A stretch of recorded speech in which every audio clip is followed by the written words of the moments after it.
Welcome back to the channel. All right, it's time to update the tier list for July. We're in between seasons 19, which just ended. That was the season now, wasn't it? And now we're on to season 20. And remember, this is a general rank up tier list, right? Something to keep your eye on as you're enjoying Battlegrounds. If you want to enjoy it more, if you want to continue to get better at it, each meta is just so incredibly different, right? Like we finally got the information for season 20. It looks like champions like Absorbing Man are going to be really good for it, potentially. And yet you're going to see he's demoted in this. And we're not changing too much based on the last meta or the upcoming meta. This is about like, hey, I want to have a deck ready to go. And then when a meta's coming up, a season's coming up, and I really want to jump in there, you can rank 1 or 2 or 3 champions and really strengthen your deck for that, right? So keep an eye on all these things. And remember, defenders, dual threats, attackers, they are all incredibly important. And you can see that's why they all have a score right there that goes into their general tier list updates. And then this is based on my experience, my successes, and then of course, all of the MCoC Illuminati. You see all those names on there. So many smart players, so many skilled players too. So let's go ahead and start with our dual threats. That's how I build my deck. Doesn't mean it's the best way, and I definitely am not giving more weight to them, as you see by the scores. The champions that we will talk about, you can see the emojis there. And remember, this spreadsheet is linked in the description, so you can bring it up for yourself there too. Is the first one we'll talk about is actually Weapon X. Now, I hope you have caught, and I know a lot of you have. I did a lot of Weapon X videos. We did the whole thing on J4. I got him, with buying all those offers. And like, I'm taking him to rank 3. I've never had him at the highest rank in variety when he was new. And we did it, and he has absolutely blown my mind. He has been a phenomenal dual threat champion for me. Yes, there are a good amount of answers to him in people's decks, right? Like even something as simple as Warlock, or some people tried to use Archangel. But here's the thing. Especially having him at rank 3, and we grade all of these champions based on their highest rank potential in the game currently. He's amazing, and if you make one little mistake, he will absolutely destroy you, especially if you can be bled. And so he's someone that I can draft early in a draft with the idea of using him as a defender or literally an offensive champion. I've put out multiple videos. If you are unfamiliar with them, I highly suggest you would take him out. I finally got it down properly. I had gotten some amazing scores against rank 2 7-star bullseyes and some great scores against 6-star rank 5 ascended bullseyes. And then I finally got it together, got coached up by none other than T Jarvis right there on the Illuminati. And I got it against a rank 3 bullseye. I got a score of over 51,000. I believe I put that out on my Twitter, and I might even do it as a standalone video. But he's great for so many other champions. Basically, if they can be bled, he can kill them. And I'm not just copying the line from the movie. All right, moving on. We've got Mr. Sinister. Now, this is one that a lot of you, and like Aiden has been beating the drum. I was like, yeah, but with inequity, which is what a lot of people into your higher tier Battlegrounds are going to be spec'd into. Essentially, it's going to be reducing the attack value of the attackers because of the debuffs that are on them. And Sinister puts debuffs on himself. Because of that, he's going to be slow. But the fact of the matter is, he's quick enough. He's within the range, right? He's not going to beat Weapon X, but he's not unreasonable, and he can end at such a high health bar, which I know a lot of you are like, yes, we've been telling you that. Look, this is why we start off conservative with all of our things. I'd much rather do this and move someone up than move someone down and tell you guys like, look, I was wrong. I'm sorry. I actually had people sometimes beat me in this last meta with their Sinisters against my rank 3 bullseye. Now, there was a ton of RNG in this one. And this video is not going to be about this last Battlegrounds meta. Kabam tried something out. I don't personally think it worked. That's fine. But the fact of the matter is, these mistakes, these things, and ending at a high health bar is extremely valuable, and these mistakes can happen. I do think we should reflect that. He can be used for other champions, not just Bullseye. It's just Bullseye is one of the toughest defenders in the game right now. And then, of course, Sinister is a very good defender. I currently typically have a couple answers in my deck, and that's a sign of a good defender. If people are thinking I've either got to ban them or there's someone I need to make sure I've accounted for. I've shown you Mega Sentinel. Hello, she's pretty good for Mr. Sinister. All right, let's move on. The other one we're talking about is Red Skull. I put out the video on him, and it did very well. I was really happy with it. One of the things, though, one of the comments that from reasonable, rational commenters was like, I still think the damage is a little. I hope that was a comment you made at the beginning of the video, and then over the course of the video, you're like, oh wow, the damage is actually very, very good. And it's not just like choice matchups. Like, yes, it's great to be able to take him against Domino, and the more Domino counters you can have in your deck without hurting your deck, the better. but he's good for a lot of other champions aside that, and I showed that in the video. And of course, he has the heal block as well. That is it for the tier above all dual threats. Moving on to the top shelf dual threats, we've got Absorbing Man. I referenced that earlier in the video, and he's moving down. And this is an example of something we've talked about at length, so I won't go over it too much. Is he's just not available as a 7-star. Does that mean the champion isn't good? No, the champion is phenomenal and amazing, and I hope this might be a sign that he's coming out as a 7-star soon. But what's happened in Battlegrounds is he's just struggling a little bit to keep up offensively, to get those fights down in the time that you're wanting to. He's still the same champion. It's just he's now going up against 7-star rank 3s, assuming that you're at a place where you have your 6-star rank 5 ascended, and that's who you're fighting against, and so on and so forth.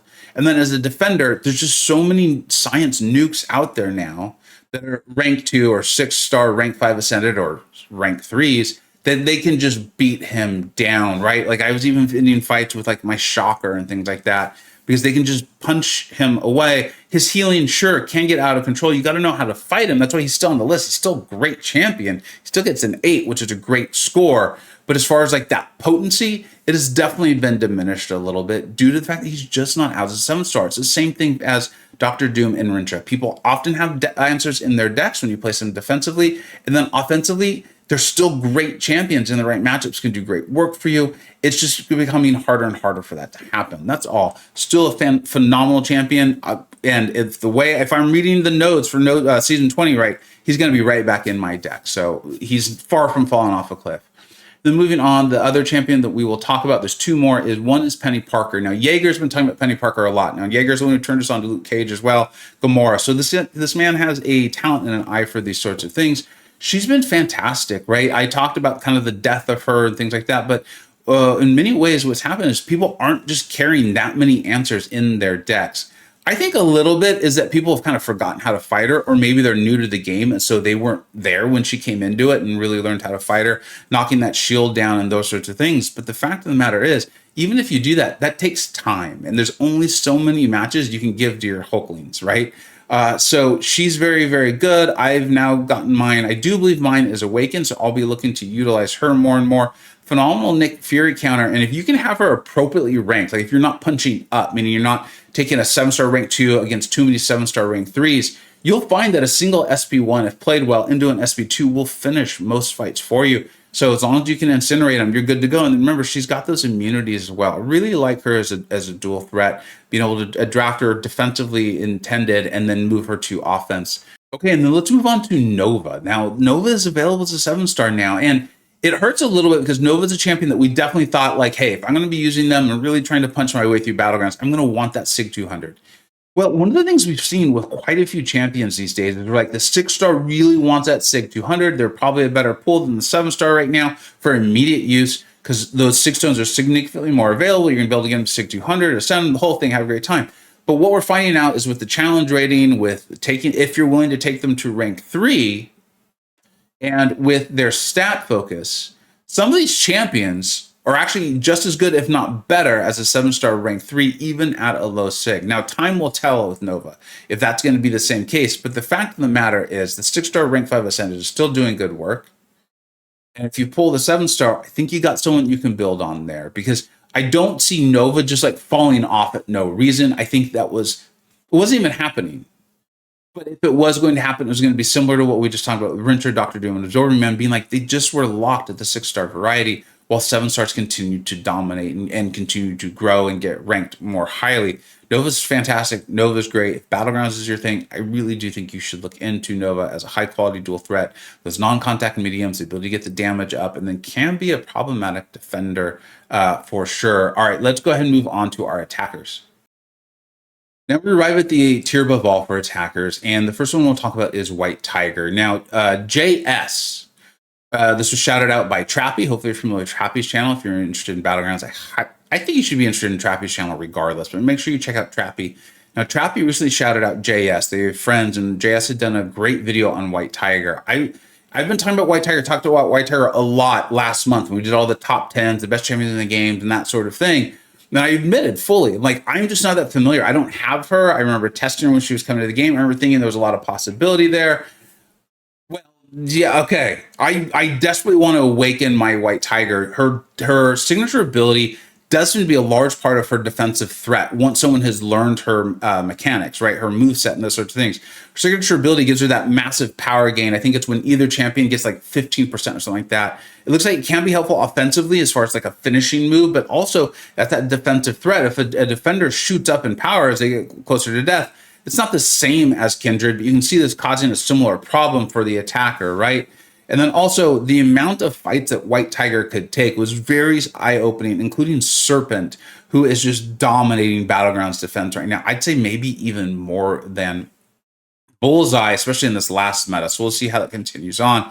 White Tiger, I feel good about a 9. The Illuminati was pushing back on that a little bit, but a lot of that pushback also came from I had her listed as a dual threat, and they seem to be much more comfortable with her as an attacking with a dual threat purpose or a potential defensive use, especially as a high sig. So that's why we have all those various emojis listed on her right there. Now moving on, this is a demotion for MCoC. It's just a 10 to a 9.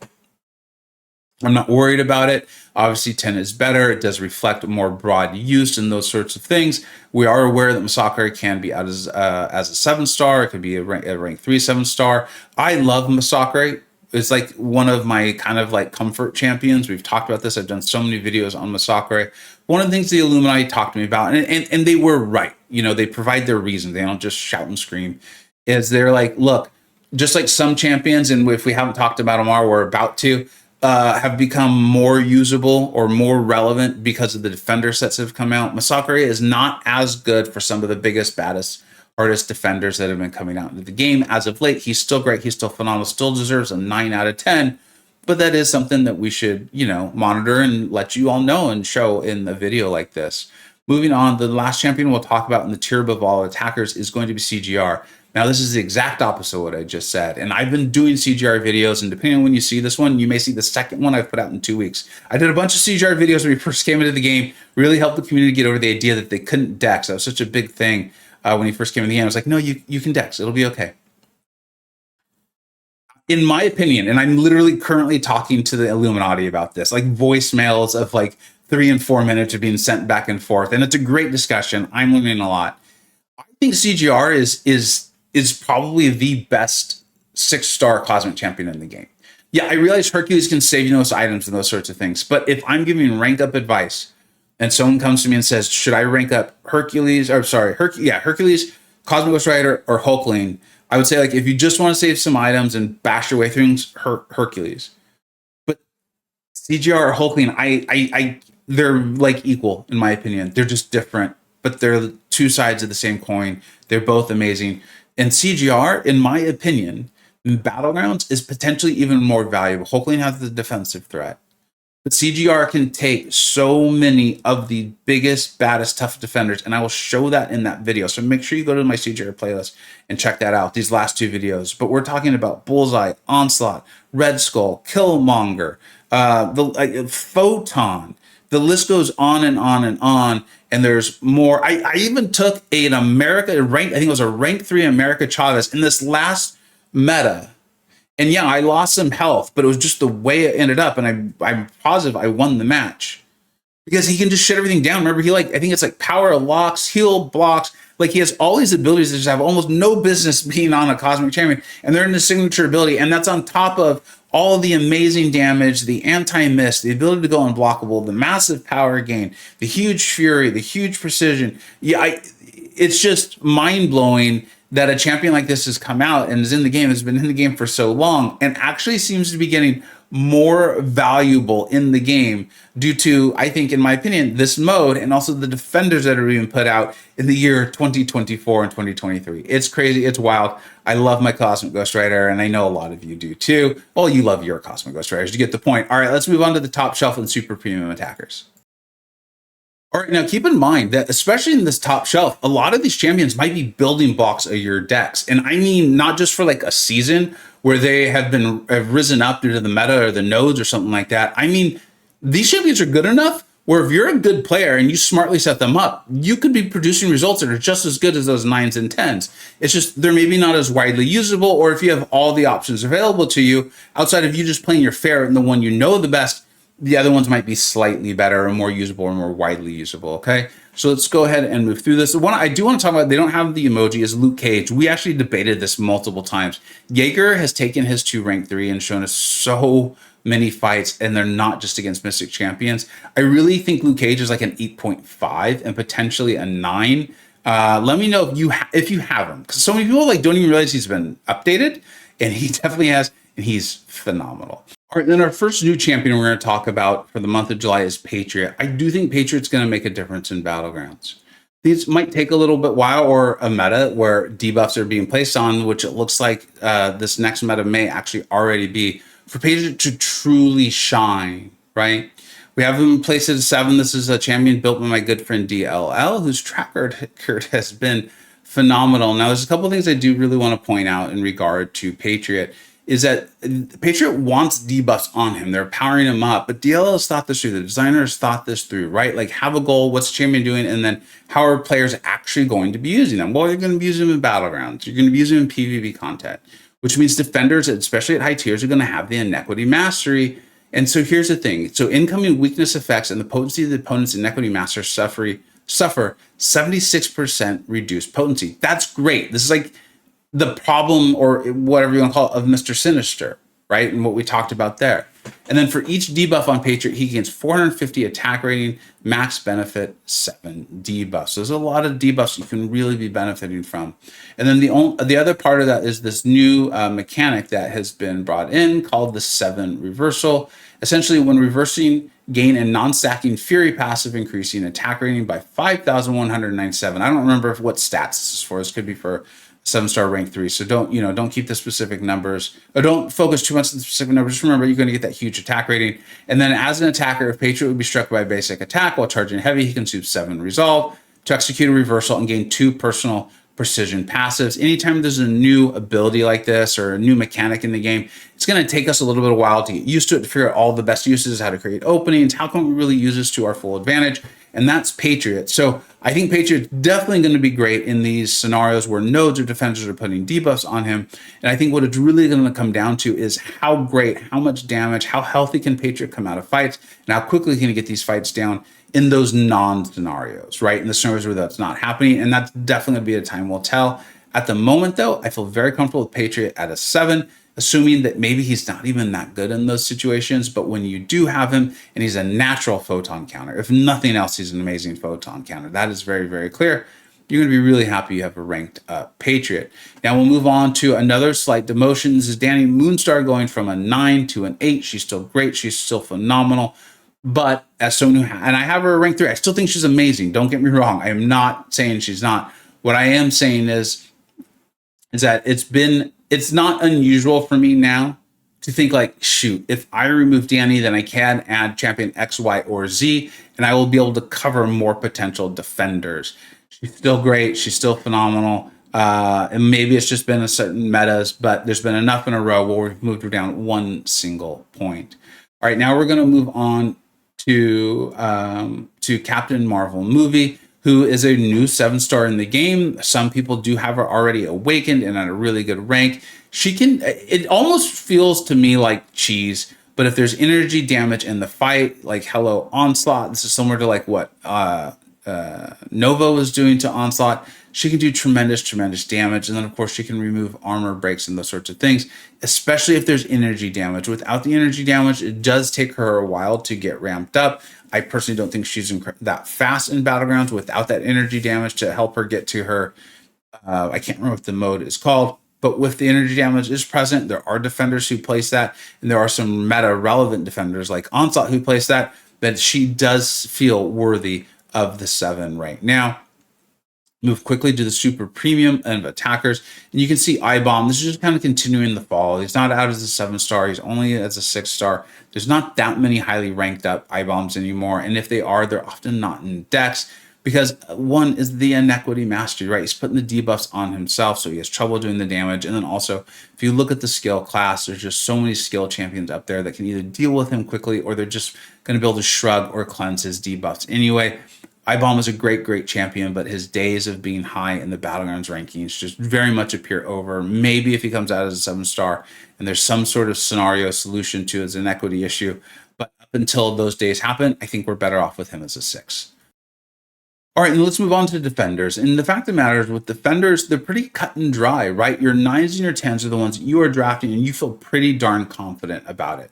Even if your opponent drafts a counter, you still sometimes have like a punching chance. They might mess up, or there's a mechanic, or the health pool is large enough where you might still be able to get the win. And that's kind of how you get yourself in that 9 or 10 scenario.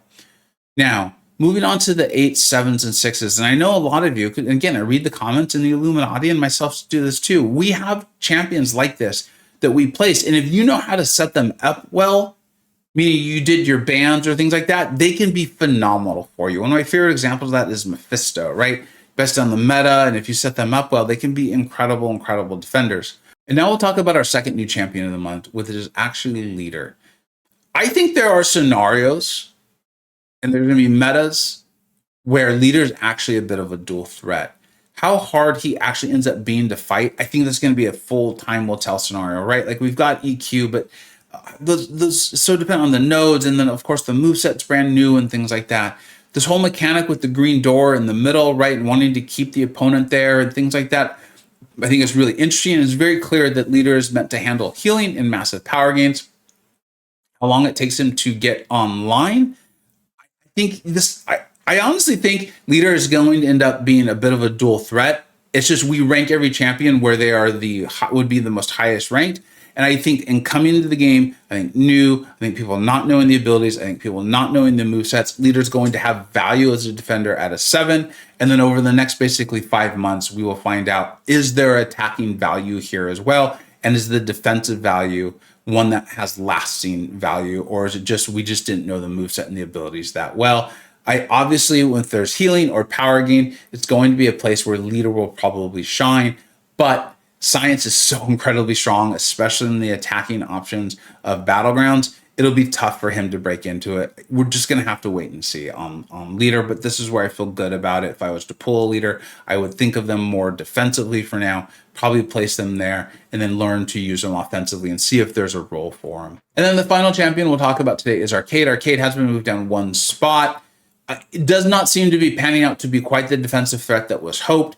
Even as a new defender, I know I fought one. I did terribly. I've been on vacation for 3 weeks, so I don't really know how to fight him yet. But I've talked to the Illuminati, and they're like, there are solutions. There's ways around. You don't need to bring in like Vox in order to handle Arcade. Yes, Vox is great for Arcade, but it played certain ways. Other champions in your deck can handle him.